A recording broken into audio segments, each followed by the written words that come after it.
Hujan deras mengguyur Jakarta malam itu, menciptakan bayangan kelam di sepanjang jalanan yang sepi. Di sebuah gudang tersembunyi di kawasan industri, suara mesin pompa menggema, bercampur dengan aroma tajam bahan bakar.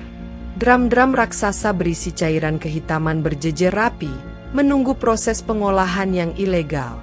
Rizal Wijaya, Direktur Pertamina yang selama ini dikenal sebagai tokoh bersih dan berwibawa, berdiri di tengah ruangan, mengawasi anak buahnya bekerja.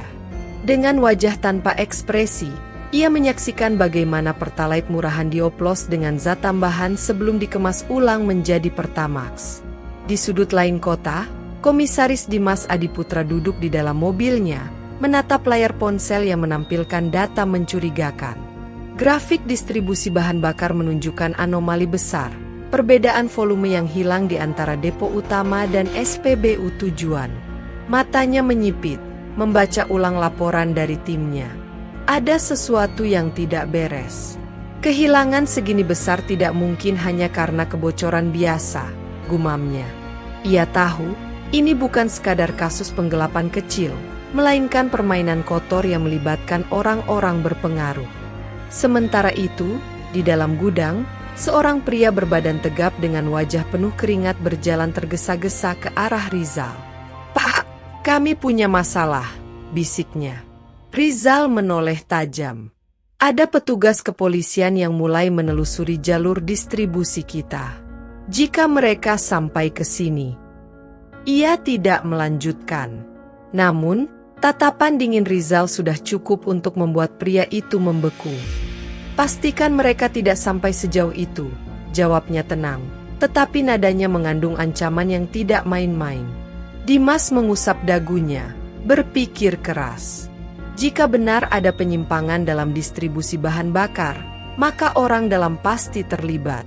Ia membuka laptopnya dan mulai memeriksa ulang rekaman CCTV dari beberapa SPBU yang diduga menjadi bagian dari jaringan ilegal ini. Lalu, sesuatu menarik perhatiannya. Sebuah truk tangki berhenti di lokasi yang bukan tempat semestinya, jauh dari jalur resmi. Detak jantungnya meningkat. "Ini dia," pikirnya. Ia segera menghubungi anak buahnya untuk menelusuri lebih lanjut. Di gudang, Rizal menerima panggilan dari seseorang yang namanya tidak tertera di layar ponselnya. Ia menyipitkan mata sebelum mengangkatnya. "Apa?" Suaranya rendah namun penuh otoritas. Di seberang, suara serak seorang pria berbicara. "Ada penyusup. Polisi mulai mengendus operasi kita." Rizal menarik napas panjang, lalu melirik ke arah drum-drum yang berisi hasil oplosan. Jika ini bocor, kerugian yang ia alami bukan hanya finansial, tetapi juga kebebasannya. Dengan gerakan cepat, ia memberi isyarat pada anak buahnya. "Bersihkan tempat ini. Jika perlu, singkirkan saksi." Di markas kepolisian, Dimas terus menghubungkan potongan-potongan informasi. Setiap detik berlalu menambah kegelisahannya. Ia tahu, jika terlalu lama, bukti-bukti bisa menghilang. Ia mengambil jaketnya dan bergerak cepat keluar ruangan. "Siapkan tim. Kita akan bergerak malam ini," perintahnya kepada seorang anak buah. Sementara itu, pikirannya berputar. Siapa sebenarnya dalang dibalik semua ini? Malam semakin larut, tetapi gudang itu justru semakin sibuk. Beberapa pria berbadan kekar mulai memasukkan drum-drum ke dalam truk dengan tergesa-gesa. Rizal berdiri di sudut, mengamati dengan dingin. Ia menoleh ke arah seorang pria berjas hitam yang baru saja datang. "Ini mungkin terakhir kalinya kita bisa melakukan ini dengan leluasa," kata pria itu. Rizal mengangguk pelan. "Maka pastikan tidak ada jejak yang tertinggal," balasnya. Di kejauhan, di balik hujan yang semakin deras, sebuah mobil hitam berhenti dengan lampu dimatikan. Dimas dan timnya mengawasi dari kejauhan. Napasnya tertahan saat melihat truk tangki keluar dari gudang dengan muatan penuh. Ia menekan tombol pada radio komunikasinya. "Ikuti mereka. Tapi jangan sampai ketahuan," bisiknya. Ini baru permulaan, dan ia tahu permainan ini akan menjadi semakin berbahaya. Truk tangki melaju di jalanan basah, rodanya menghantam genangan air dengan kecepatan stabil. Dimas duduk di kursi penumpang mobil sipil yang membuntuti dari jauh, memperhatikan kendaraan besar itu dengan tatapan tajam. Mereka tidak boleh kehilangan jejak sopirnya. Seorang anggota kepolisian berpakaian preman mengendalikan mobil dengan tenang, menjaga jarak agar tidak mencurigakan. Melalui radio komunikasi, Dimas memberi perintah kepada tim yang tersebar di berbagai titik. Jangan lakukan apapun sampai aku beri aba-aba. Kita butuh tempat yang tepat untuk menangkap mereka dengan tangan kosong. Sementara itu, di dalam truk, seorang pria berbadan kekar yang duduk di kursi penumpang depan menerima panggilan. Kita sedang dibuntuti, katanya dengan suara rendah namun waspada. Sopir truk, seorang pria dengan bekas luka di pelipisnya, melirik kaca spion. Satu mobil hitam, lampunya mati, tetap di belakang mereka sejak meninggalkan gudang. Apa kita habisi saja sekarang? Tanya pria berbadan kekar itu. Tangannya sudah meraba sesuatu di balik jaketnya. Di markas polisi, seorang petugas intelijen memantau GPS truk melalui satelit. Mereka menuju kawasan industri di luar kota, lapornya melalui saluran komunikasi terenkripsi. Dimas menggertakkan gigi. Jika mereka sampai ke sana, kemungkinan besar barang bukti akan dipindahkan, atau lebih buruk lagi, dimusnahkan. Ia harus bertindak sebelum itu terjadi. Blokir jalur keluar dari kawasan industri, katanya.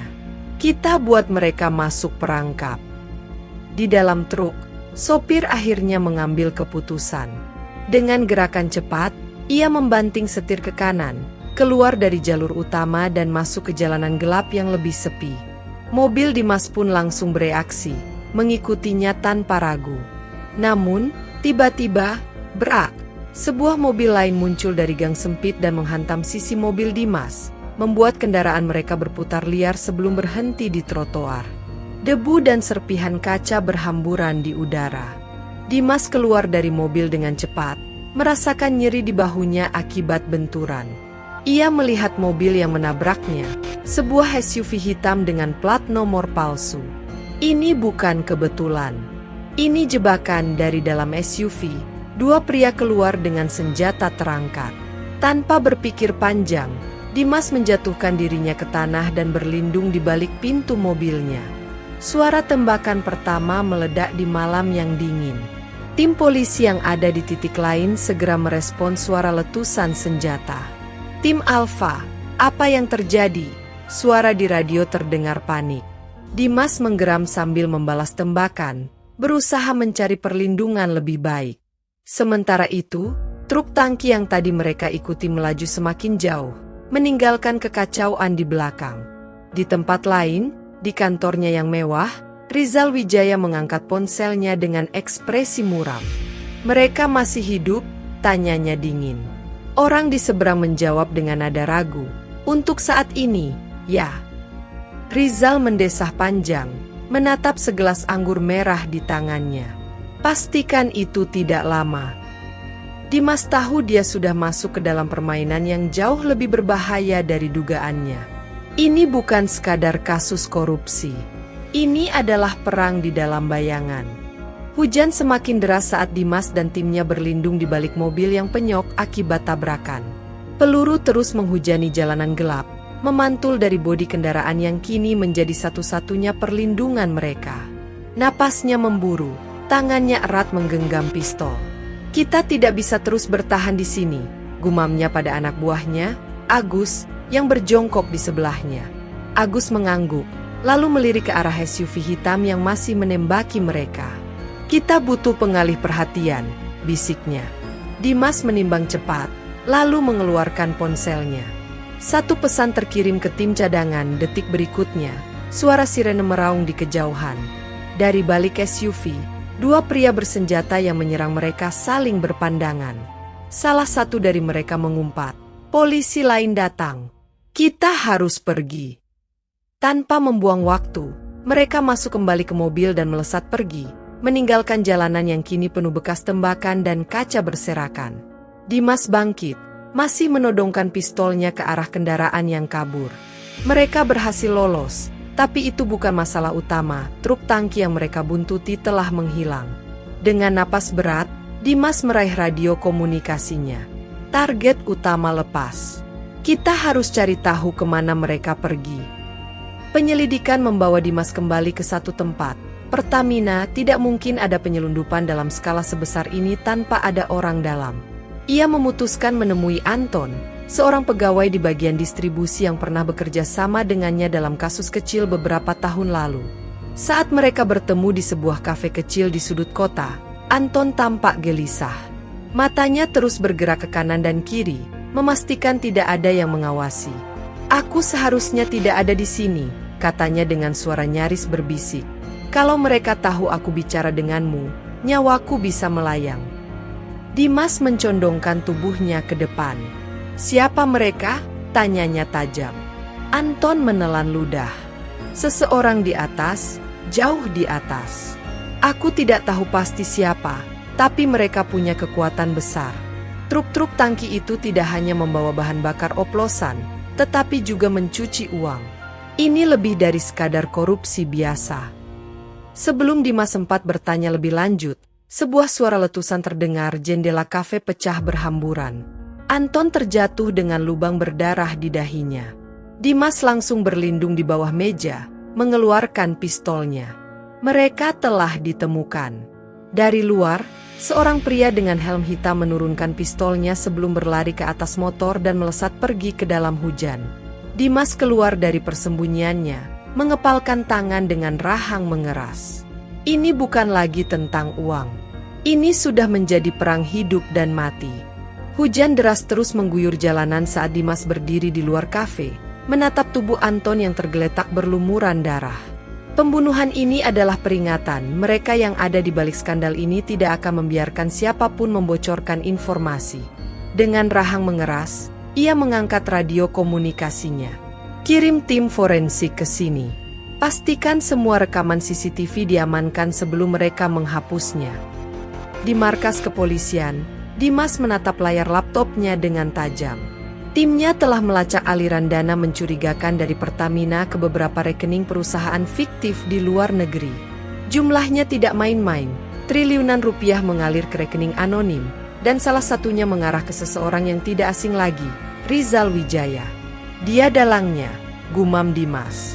"Tapi kita butuh lebih dari sekadar aliran dana.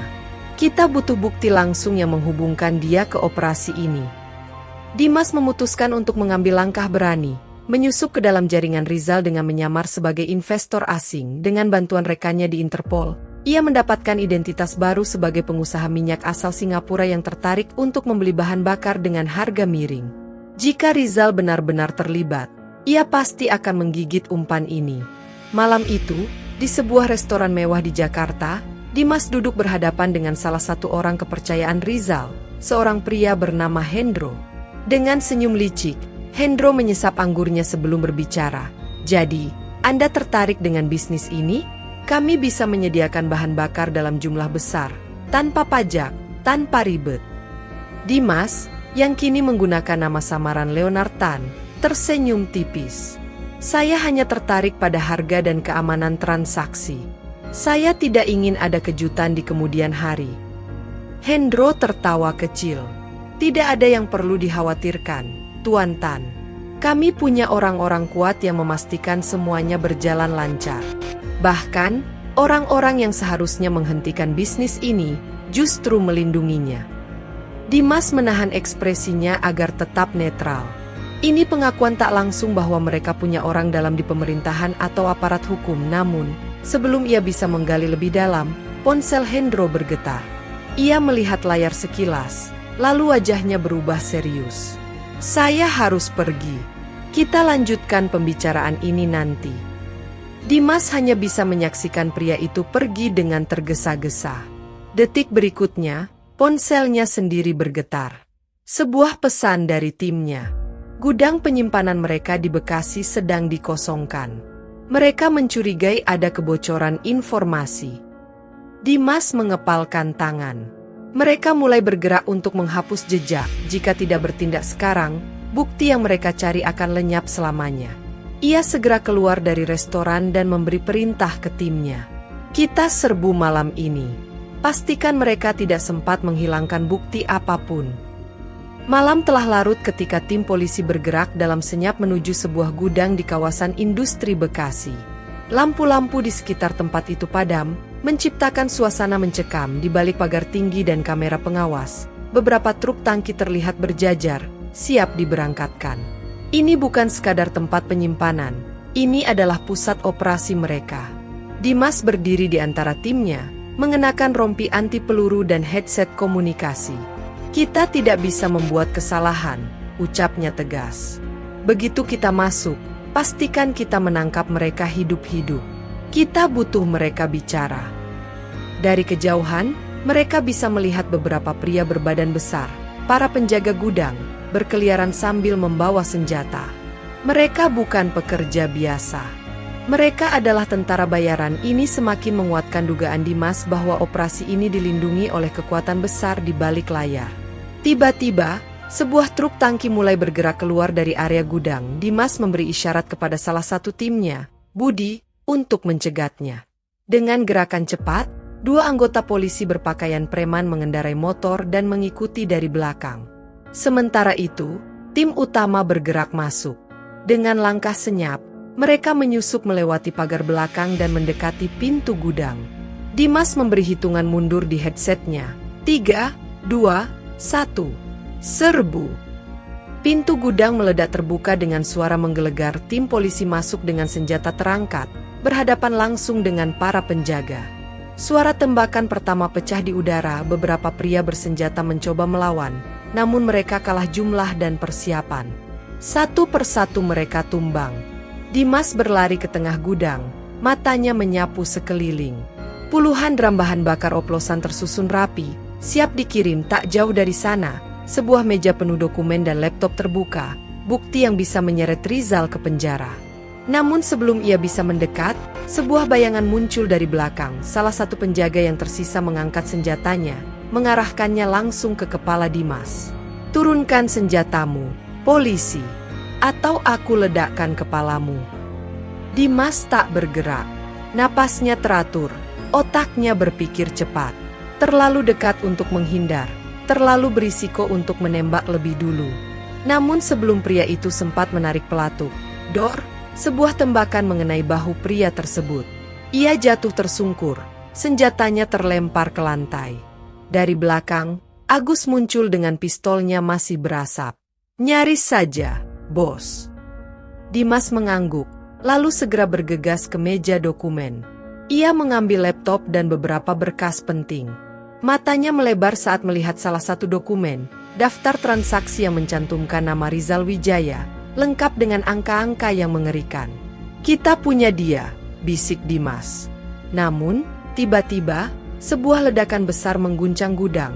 Api mulai menjalar di antara drum-drum bahan bakar. Mereka telah memasang jebakan.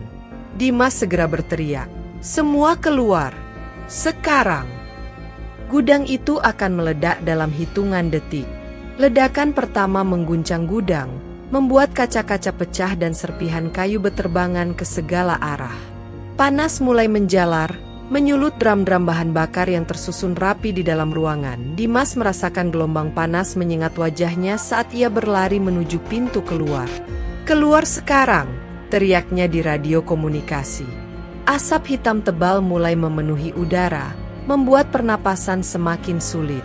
Beberapa anggota tim tersandung dan terjatuh di antara reruntuhan. Agus, yang berada di dekat Dimas, menarik salah satu rekannya yang terluka ke atas bahunya. "Kita tidak bisa mati di sini."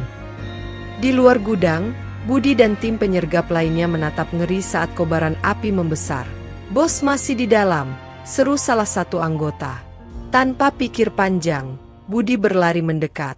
Tetapi sebuah ledakan kedua menghentikannya.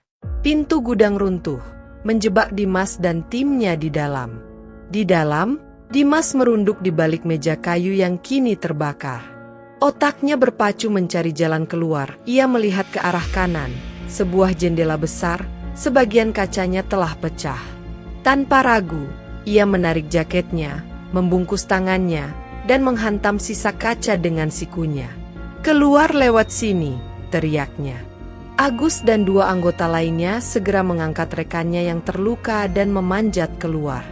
Dimas menoleh ke belakang, memastikan tidak ada yang tertinggal. Sebelum akhirnya ia sendiri melompat keluar detik sebelum ledakan ketiga mengguncang gudang dan merobohkan sebagian atapnya. Dimas terjatuh di aspal dengan keras, tetapi tidak peduli pada rasa sakit. Yang penting, mereka berhasil keluar dengan napas memburu. Ia menoleh ke sekeliling. Dokumen dan laptop yang ia ambil masih bersamanya. Ini adalah bukti yang mereka butuhkan untuk menangkap Rizal Wijaya.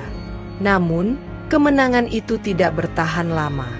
Sebuah suara mesin mobil meraung di kejauhan. Dimas menoleh dan melihat sebuah SUV hitam melaju kencang ke arah mereka. Dari balik kaca gelapnya, ia bisa melihat siluet seorang pria yang sedang mengangkat senjata otomatis. "Mereka kembali," teriak Agus. Dimas segera meraih pistolnya, tetapi sebelum ia sempat menembak, SUV itu mengerem mendadak dan pintunya terbuka dari dalam. Seorang pria keluar, Hendro, tangan kanan Rizal. Dengan senyum dingin, ia berkata, "Kalian pikir sudah menang? Kalian bahkan belum melihat permainan sesungguhnya." Seketika, suara deru mobil lain terdengar dari kejauhan. Dimas menyadari mereka baru saja masuk ke perangkap yang lebih besar. SUV hitam berhenti di depan mereka. Debu dan asap dari gudang yang masih terbakar membuat suasana semakin kacau. Dimas menggenggam pistolnya erat, matanya menatap Hendro yang berdiri dengan santai di depan kendaraan.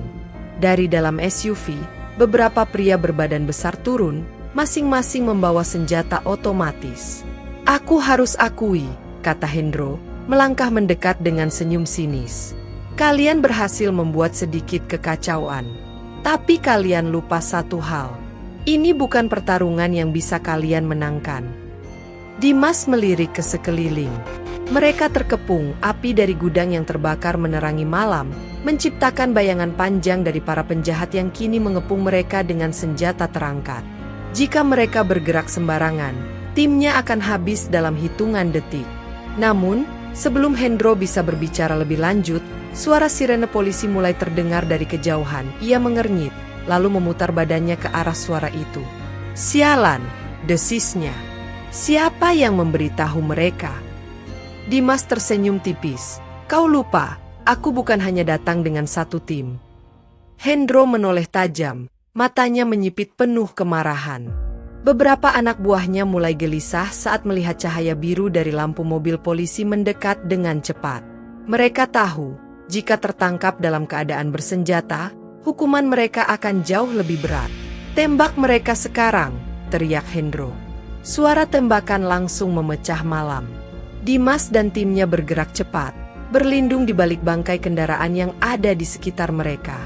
Peluru beterbangan, menghantam besi dan beton. Agus membalas tembakan dengan cepat, berhasil melumpuhkan satu pria bersenjata.